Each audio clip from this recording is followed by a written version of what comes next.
tak bertukar-tukar, tak ada cicir-cicir, tak ada kecicir. Sini boleh tahan ada cicir tu. Kalau orang kampung saya tak ada titik kan, tak ada titik-titik. Titik tu cicir lah.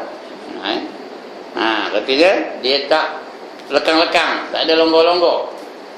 Itu dia putus. Dia tak berubah. Apa keadaan pun dia tak berubah. Orang ancam dia tak berubah, orang ugut dia tak berubah, orang rasuah dia tak berubah, orang bagi jawatan dia tak berubah, orang bagi perempuan dia tak berubah, apa saja dia tak berubah, tetap berpegang dengan akidah yang sebenarnya. Itu namanya putus. Bukan semua orang dapat akidah yang putus ni. Ada orang separuh jalan saja. Dapat jawatan udah tinggal perjuangan. Lebur dapat duit dah lebur. Dapat projek udah lebur. Itu boleh tahan sikit lah. Kadang dapatkan pelekat dah lebur. Dapatkan pelekat selai udah lebur. Punya rugi Mudah-mudahan kita tak ada lah kopi tu Mudah-mudahan tak lah dengan pimpinan tuan-tuan guru kita lebih-lebih lagi Ustaz Sulaiman semalam. Kalau lebur juga aja haru lah itu putus, iaitu tidak syak. Bila putus artinya tidak syak, tidak zon, tidak waham. Tiada syak, zon dan waham. Syak tu artinya 50-50, separuh percaya, separuh tak percaya. Itu syak, 50-50. Zon banyak percaya, 90% percaya, hanya 10% saja tak percaya. Itu namanya zon. Berat hati mengatakan sesuatu itu benda-benda itu berlaku. Itu zon namanya. Macam kita nak buka puasa, yang zon tu dah berat nak hati, waktu dah masuk. Matahari tak nampak, jam pula mati ketika itu. Jadi itu namanya zon berat mengatakan waktu dah masuk. Yang ketiga waham. Waham ni banyak tak percaya daripada percaya. Dia banyak benda tak percayanya. Tak percayakan malaikat, tak percayakan kitab, tak percayakan rasul. Cuma dia percayakan Allah saja. Dia percaya bahawa Allah itu ada. Itu namanya waham. Sikit benar percayanya, 20% saja percaya, 80% tak percaya. Maka itu namanya waham.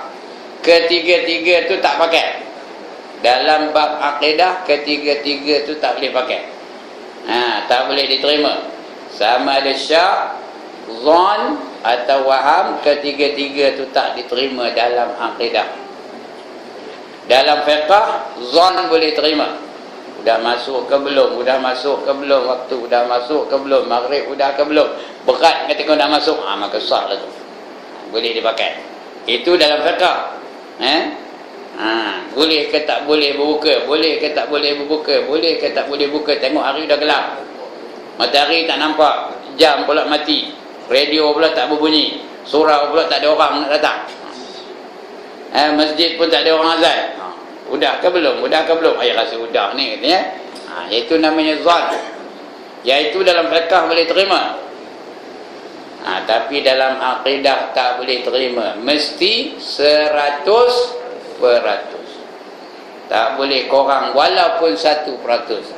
Dia percaya 99.9999999%. Sikit aja dia tak percaya, pun tak boleh pakai. Mesti 100% baru diterima. Jadi putus putus kerana i'tiqadnya tidak putus. Kiranya, bukan kerana tu, kiranya i'tiqadnya tidak putus, tidak tetap, ada benda-benda yang dia tak yakin, itu artinya tak putus lah boleh berubah dengan syarat. Kalau ada syarat-syarat, aku berubah lah, itu tak putus lah namanya tu. Seperti ada i'tiqadnya syak, zon atau waham, maka tidak dinamakan mengenal. Tidak dinamakan mengenal, tak kenal lah namanya tu Bila tak kenal, tak sah lah. Bila tak kenal, tak diterima oleh Tuhan. Jadi dia dikira orang yang tidak beriman. Orang yang tidak beriman namanya orang apa? Orang kafir. Itu orang tak beriman. Kalau ada syak, zon dan waham, tak boleh, tak diterima. Yang kedua, muafakat. Muafakat artinya bersetuju dengan kebenaran. Yang dia yakin tu mesti benda yang benar-benar, yang betul-betul yang Allah terima. Kalau dia percayakan Allah, memang Allah yang sebenar itu yang dia percaya, yang dia yakin. Mesti muafakat dengan kebenaran. Kalau setakat putus saja tak cukup. Putus saja dia yakin betul-betul, tapi kadang-kadang yang dia yakinnya tu benda tak betul. Macam orang Hindu, yakin ke tak dia dengan agama dia? Yakin. Kalau tak bukan senang kan? Nak nyucuk lidah senang kan? Nak nyangkut belakang dengan mata kain, narik kata lembu pula tu senang ke tu? Dia mesti yakin tu. Tapi dia tidak muafakat dengan kebenaran. Macam Kristian tu, mereka-mereka yang menganut Kristian tu setengahnya yakin betul-betul, mengorbankan seluruh kehidupan dia untuk mengembangkan agama Kristian, sampai pergi ke benua Afrika sana. Di antaranya orang yang bernama David Livingstone. Kenal ke orang nama itu? Tak pernah dengar? Ya Allah, dia tidak ngaji sejarah. Ini cikgu sejarah ni tau. Namanya David Livingstone. Daripada muda dia tu doktor tu. Mengorbankan masanya, mengorbankan tenaganya, mengorbankan wang ringgitnya untuk pergi ke Afrika sana. Menyeru penduduk-penduduk Afrika tu supaya menganut agama Kristian. Bukan dia seorang, padri-padri mereka tu, missionary mereka tu banyak berjuang untuk memperkembangkan agama mereka. Ada yang mati dalam perjuangan. Kerana orang Afrika tu garang-garang, ganas-ganas tu. Kadang-kadang ditangkap dia punya padri-padri tu, ataupun pendai-pendai dia tu ditangkap, diikat, direbui dengan ayur, ikat kaki tangan tu letak dalam pokok besar tau. Tahu nak kena tengok ni mana ni? Letak dalam pokok besar, isi ayur, hat pinggang tu, hat dada ni. Lepas tu direbui ayur tu. Ayur tu di apa? Anu je lah dijerang ayur tu, masak ayur tu sampai mendidih. Dia pula keliling poyok tu, nari pula tu. Kata nari keliling tu. Dengan lembing-lembing sekali. Macam dia lah. Itu orang-orang asli di Afrika tu dulu memang garang, memang ganas, memang liar pun. Banyak padri-padri dan missionary mereka yang mati untuk mengembangkan agama Kristian. Tapi Tuhan terima tak perjuangan mereka? Tak terima, kerana tidak muafakat dengan kebenaran. Begitu juga agama-agama yang lain. Agama Sikh umpamanya, orang Gali tu. Mereka berpegang teguh kepada agama mereka. Itu sebab kalau kita nak kahwin dengan perempuan Sikh tu, dia tahan bergaduh, tahan tak, berbunuh pun tahan. Kerana mereka mempertahankan wanita mereka. Bukan macam orang Melayu kalau nak kahwin dengan apa, siapa kahwin lah. Dia orang Sikh tu tak boleh. Dia percaya betul dengan agama dia, tapi tak diterima Allah. Kerana apa? Tidak muafakat dengan kebenaran. Dia tidak muafakat dengan kebenaran. Itu yang kedua. Ingat tadi, yang pertama mesti putus 100%. Yang kedua, muafakat dengan kebenaran. Yang ketiga mesti dengan dalil. Tengok yang ketiga apa? Jadi berbetulan dengan kita baca balik semula. Bersetuju i'tiqad itu dengan yang sebenar, iaitu berbetulan dengan i'tiqad ini dengan i'tiqad Ahlus Sunnah wal Jamaah. Mesti ikut Ahlus Sunnah wal Jamaah. Kerana dalam Islam ni ada 72 lagi akidah dalam akidah Islamiah. Kata Nabi, umat Kristian dan umat Yahudi akan berpecah kepada 72 firqah. Tetapi umat aku akan berpecah kepada 73 firqah. Banyak lagi kita perpecahannya berlaku pada umat kita ni, daripada umat Kristian dan umat Yahudi. Semua tak pakai. 72 daripadanya masuk neraka, kata Nabi. Hanya satu saja yang dapat masuk ke dalam syurga. Tanya sahabat, siapa mereka itu ya Rasulullah? Jawab Nabi, itulah dia Ahlus Sunnah wal Jamaah. Hari ini banyak ada akidah-akidah lain daripada Ahlus Sunnah wal Jamaah. Di negara kita ni Wahabi ada, Syiah ada, Qadariyah ada, Jabariyah ada, Qadiani ada, berbagai-bagai. Syiah aja 22 puak tahu. Ada Syiah Imami, ada Syiah Ja'fari, semuanya tak boleh pakai. Hanya yang boleh pakai Ahlus Sunnah wal Jamaah. Ya, tuan-tuan boleh baca buku yang bernama I'tiqad Ahlus Sunnah wal Jamaah, karangan Sirajuddin Abbas, orang Indonesia. Carilah buku tu ya. Mana nak cari? Mana nak cari? Kampung tak pernah datang pun. Ya. Boleh tahu perbezaan akidah dalam Islam ni. Maknanya kita ni banyak benar perpecahannya. Kalau dibandingkan dengan orang Yahudi dan orang Nasrani. Orang Yahudi tu 72 firqah. Orang Nasrani pun 72 firqah. Tapi umat Islam 73 firqah. Semuanya tak betul. Mesti bertepatan dengan Ahlus Sunnah wal Jamaah. Apa dia? Nanti akan kita bicaralah dia. From time to time kita akan sentuh apa benda ni Ahlus Sunnah wal Jamaah. Tapi secara kasarnya Ahlus Sunnah tu artinya kita mengikut perjalanan hidup Nabi Muhammad sallallahu alaihi wasallam. Itu sunnah. Ikut tradisi Rasulullah.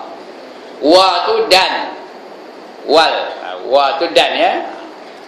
Jamaah tu ikut himpunan para sahabat. Jadi kita mengikut Nabi dan juga mengikut sunnah para sahabat. Itu namanya Ahlus Sunnah wal Jamaah. Ya, rujukan kita 3. Yang pertama Al-Quranul Karim. Yang kedua As-Sunnah Rasulullah sallallahu alaihi wasallam. Yang ketiga perjalanan kehidupan para sahabat. Sebab Nabi jamin, ashabi kan nujum, kata Nabi ya. Sahabat-sahabat aku seperti bintang-bintang di langit. Bi ayyihi muqtadaitum ihtadaitum. Sekiranya kamu ikut mana-mana salah seorang daripada mereka, maka tentu kamu akan dapat petunjuk. Ikut siapa-siapa. Nak ikut Abu Bakar boleh, nak ikut Osman boleh, nak ikut Ali boleh, ya, nak ikut Omar boleh, nak ikut Bilal bin Rabah boleh, nak ikut Taha boleh, siapa-siapa lah, asalkan diiktiraf mereka itu sebagai sahabat Nabi sallallahu alaihi wasallam, boleh dijadikan sumber. Kerana Nabi sudah bersabda ya, khairul qurun qarni, sebaik-baik kurun adalah kurun aku, kata Nabi. Summal ladzina yalunahum, kemudian kurun yang mengiringi kurun aku, dan kurun yang mengiringi kurun yang mengiringi kurun aku. Faham benar yang lain? Yang pertama kurun Nabi, yang kedua kurun yang mengiringi kurun Nabi, yang ketiga kurun yang mengiringi kurun yang mengiringi kurun Nabi itu 300 tahun. Yang pertama kurun Nabi 1 tahun, yang kedua kurun yang mengiringi kurun Nabi itu 200 tahun, kemudian kurun lepas itu. Satu kurun itu berapa tahun? Satu kurun berapa tahun? 100 tahun. Jadi maknanya 300 tahun itu maknanya betul.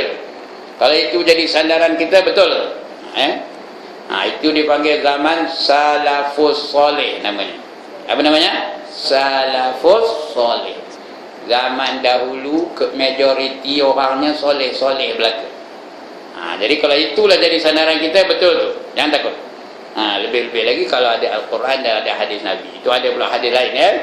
Al-Quran dan hadis Nabi itu ada pula hadis yang lain. Taraktu fikum amrain, kata Nabi.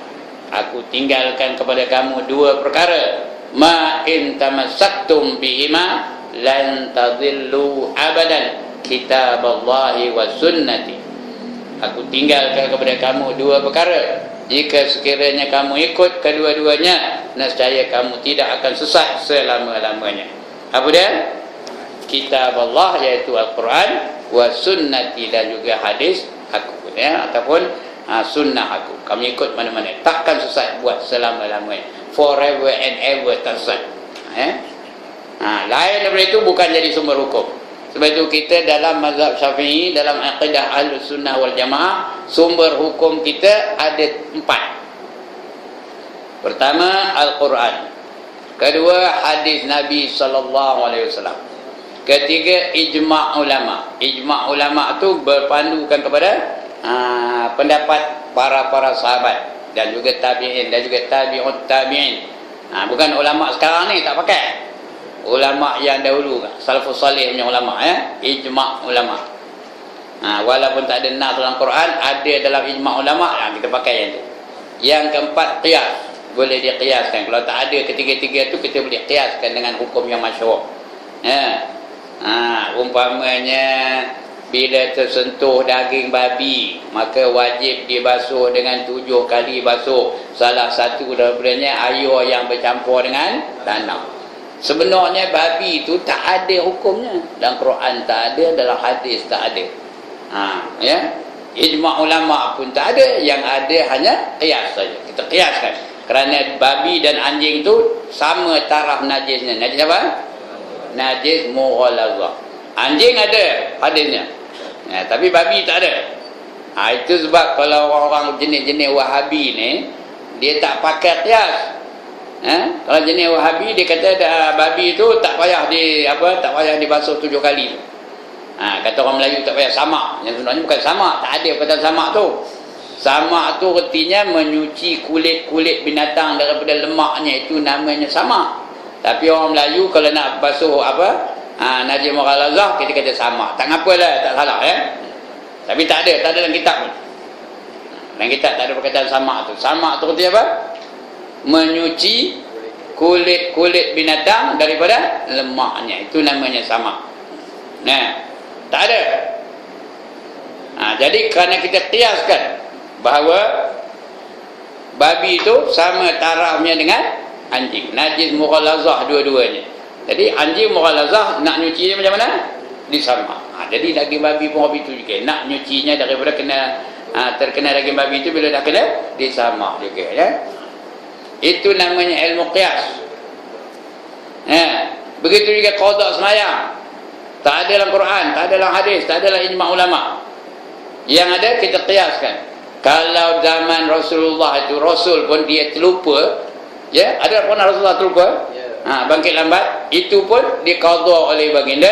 Kalau dah terlupa pun wajib diqada, betapa kalau sengaja tinggal. Wajib atau tak wajib? Sengaja tinggal, wajib tak wajib? Wajib. Itu namanya qiyas. Ayat Quran pun boleh diqiyaskan. Wala taqrabuz zina. Jangan kamu hampir dengan zina. Dia suruh jangan berzina, tak ada.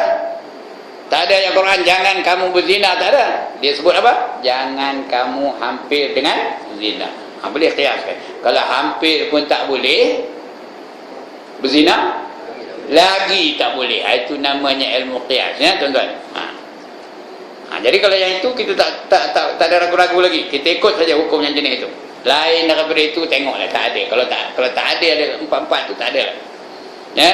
Contohnya Islam hadari. Ada dalam Quran.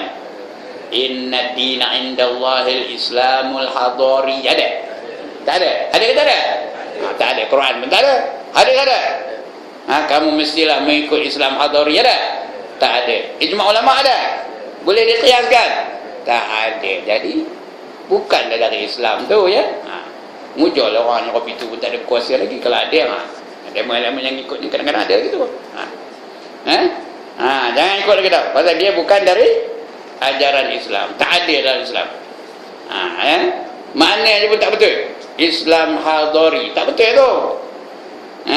Kalau boleh hadaratul Islam, itu tak apa.